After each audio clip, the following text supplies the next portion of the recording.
Nah. This is a personal story from back in Yokohama 2013. I was about 7 or 8 years old, and things were very different back then. Koisuru Fortune Cookie was playing on the radio. Nameko, these weird mushroom guys, was the character of the year. I think the Honda Civic E170 just came out. I was in a kombini with my mom shopping for essentials like, I don't know, bread or something. And while she was shopping, I was allowed to read any manga or magazine laid out at the front as long as it wasn't tied up. And that particular day, there was one magazine with the title I'll never forget. Iranjin deteke, or Iranians get out. Salam bacheha, half Japanese, half Iranian YouTuber here. When I saw that magazine, I was fucking baffled in a way I never experienced before. It was like racism, but against me, sorta. I was never and still am not in touch with my Iranian side. I don't even like cologne, but it still felt kind of fucked up. It was always in the back of my mind growing up until one day a few years later, I decided to look up why that magazine existed in the first place. This is the story of the Japanese-Iranian drug mafia. Before modern history, I just want to share some cool facts I learned about the early Iranian arrivals in Japan. The earliest known groups were back in the 7th century when Nara was a metropolitan area at the end of the Silk Road. There are accounts that Iranians originating from the Sasanian Empire came here looking for trade and may have taught mathematics. Even back then, Iranians were super good at STEM. In 1217, during a Japanese priest's visit to China, he came back with a manuscript written by a Persian poet. The paper, called Shihon Boksho Nanban Moji, is the oldest Persian text found in Japan, and is considered to be a national important cultural property artwork. Okay, now that the fun stuff's over, now let's talk about refugees? The post-revolution period was not a great time for Iran. There were not only financial troubles after the revolution, but there was also a war that had a devastating effect on the Iranian economy. Bad times create immigrants who seek to find jobs outside of the country. Where can we go to find jobs? How about the land of opportunity, America? Nah, they closed us off after the Islamic Revolution. Well shit, if only there's a rich and prosperous country that's currently going through a labor shortage right now. Man, I'm so fucking rich and my factories are lacking unskilled workers. Damn it, if only there was a way to hit 2 parandegans with one song. Oh wait a minute, since Japan was one of the few countries with a bilateral agreement which allowed entry for short-term business without a visa, plus they were super rich and near workers, most Iranian immigrants ended up in major cities like Nagoya, Kobe, and importantly, Tokyo, where a large community was beginning to sprung. One problem, where would all the Iranians hang out? Since Japan was a completely different country with different customs and traditions, there weren't many options for places where Iranians could gather in great amounts. There were no mosques, tea houses covered in blue, white, and gold, and white BMWs where the seat smells like cologne, and when you open a glove compartment, there's a half-used bottle of exclusive saffron. After a few months though, there were 2 important places that became the primary gathering spot where Iranians can catch up.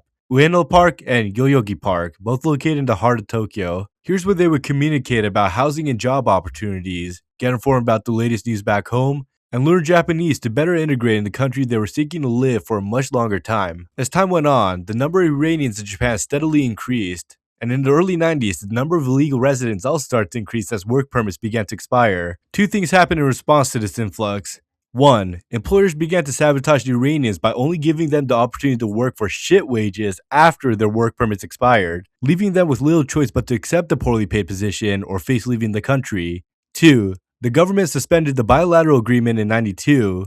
Bringing your family into the country became unmanageably difficult, and the Iranians who couldn't legalize their visa were encouraged to go home. So the Iranians are in a little bit of a torshi. They need money if they want to not get booted, and their situation is pretty bad. Also, since they're illegal workers, they don't have protection nor compensation if they get an injury, and most Iranians work at either factories or in construction jobs close to dangerous high-powered equipment. Well, time to find an alternate source of income. During the mid-90s, small groups of Iranians would become low-level members of the Japanese Mafia just to make a few extra bucks. They'd receive the product from the organization and they would sell it when the opportunity arises. Nice day for a date. Yeah, I love this park. Hello, sir. Would you like fake telephone card? What? Bundle of fake telephone cards, 1,000 yen. Buy 10 bundles, get 1 free. No thanks. Do they work? Yes, like 70% of the time. Sorry, we're not interested. I also have drugs. Heroin, dope, What the fuck? heroin. I also have hashish, shrooms, cocaine, ecstasy. Hashish is very popular, you know. Look, no thanks. We're going to go now. Okay, have a good one. Okay, let's go. Hello, sir. Would you like fake telephone card? Ugh. And so visa overstayers and illegal workers would be the perfect bagman for the Yakuza. To combat this, the Japanese were encouraged not to purchase the fake telephone cards, and crackdowns on the overstayers started to ramp up. The media also loved to focus their attention on the Iranians. As visible minorities, each crime statistic led to an overexposure of media coverage, leading to more attention to the Iranians as a whole, causing complaints to be filled. More media coverage, eventually shit like this gets published. And now I'm covering this topic. As time went on, the number of Iranians residing in Japan started to lower and lower. Those who got married or retained legal status were permitted to stay, but most had to return home back to cities like Tehran, where they used the capitals they gained and became self-employed. Huge upgrade from their previous occupation like farmers. By the 2000s, there were only about 5,000 illegal Iranians still living in Japan, but at that point, nobody really cared if they were here or not. There were other minorities people were mad at the time. The Iranian drug dealer issue never really ended, but the real drugs were the friends we made along the way. Although the Iranians in Japan was a small footnote in history, it's still important to discuss when talking about new minorities that people complain about today. Take the Kurds for example. Lots of media coverage focus on the Kurds today because they do a bit of crime. It's literally the same story with the Iranians, except nobody except a few people remember this even happened. In 20 years, I bet nobody's going to remember or even care that Kurdish people overloaded a truck or dropped a mattress from the 5th story, I guess. And although Japan was quick to complain about the Iranians, if they didn't come, we wouldn't have people like you, Darvish, or all these other people. And that's the moral of the story. Don't complain about minorities because one day, a really cool mixed child will play for the San Diego Padres. Anyways, that's basically it. Thanks for watching. Quick shout out if you're half Japanese, half Iranian. Our tonkatsu has saffron in it. We're the luckiest children on the fucking planet. If you're a mixed Japanese person, type in the comments which half you are and share a cool story about yourself or something. Thanks for watching. Mama's boyfriend. Anthony works in the grocery store, saving his pennies for someday. Mama Lee only left a note on the door. She said, "Sonny, move out to the country." Oh, but working too hard can give you a heart attack.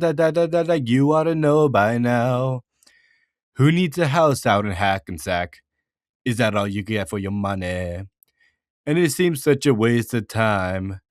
If that's what it's all about, Mama, if that's moving up, then I'm moving out.